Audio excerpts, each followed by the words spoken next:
Speaker, I'm pleased to have laid my private member's Bill C-311 before this Parliament, and now to end this second hour of debate with my closing comments. The Violence Against Pregnant Women Act will amend the Criminal Code by adding 2 new aggravating circumstances to Section 718.2a. In other words, when an individual is charged with causing injury or death to a pregnant woman and has gone through a trial in a court of law and has been found guilty, the judge determining the sentence must consider evidence that the offender in committing the offense abused a person whom the offender knew to be pregnant, and/or evidence that the offense caused physical or emotional harm to a pregnant victim. First and foremost, I stand here tonight in response to the families of victims who have done and continue to do so much in the midst of their grief, calling for these aggravating factors to be entrenched in our criminal code on behalf of pregnant victims of crime. Jeff Durham, who lost Cassie and Molly, and Sherry and Chan Goberdon, who lost Ariana and Asara, are the voices representing so many more who lived through their experience, their grief, and their call for greater justice. It's my privilege to stand here advocating on behalf of those who no longer breathe or have a voice, and on behalf of their families who have lost loved ones whose lives were taken in targeted, violent crimes, and on behalf of those who face violence daily while living in fear of injury because they've made the choice to carry their pregnancy to term.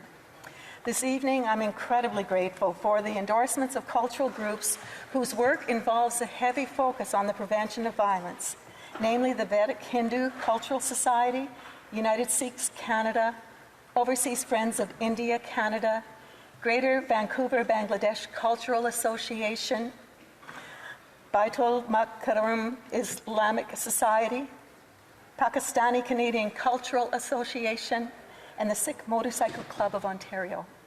It's been an honor to spend time with each of these organizations and to receive their written support for the Violence Against Pregnant Women Act.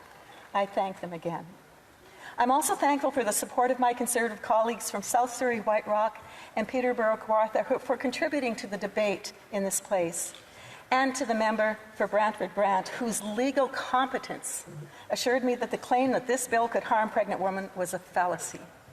A special thanks to the member for Calgary Nose Hill, whose Substack article on this very issue reached 57,000 positive reads overnight last night as we have weighed in together on this difficult issue. And those people are not the people that they're claiming are putting this bill forward. I have deep respect for my colleagues and our leader who know that this clear, concise bill is about one thing: protecting vulnerable pregnant women from violent men. In my speech in the first hour of debate, I referenced the fact that 70% of Canadians and 73% of Canadian women want to see increased protection for pregnant women in our laws and want to see a woman's choice to carry her child to term have greater recognition and weight in our legal system. This is fact. I extend my sincere thanks to the thousands of Canadians who have made their desires known through their letters, phone calls, opinion polls, Substack responses, and very direct comments of disgust and disappointment on the Liberal social media campaign that misrepresents the intent of the Violence Against Pregnant Women Act. Since 2015, violent crime has increased by 1/3, and gang killings have doubled across our nation. Intimate partner violence has steadily increased each year for the last 7 years, and 8 in 10 victims of that crime are women. In first hour of debate, I spoke of a call from a young woman who, while pregnant, feared for her life and the life of her child.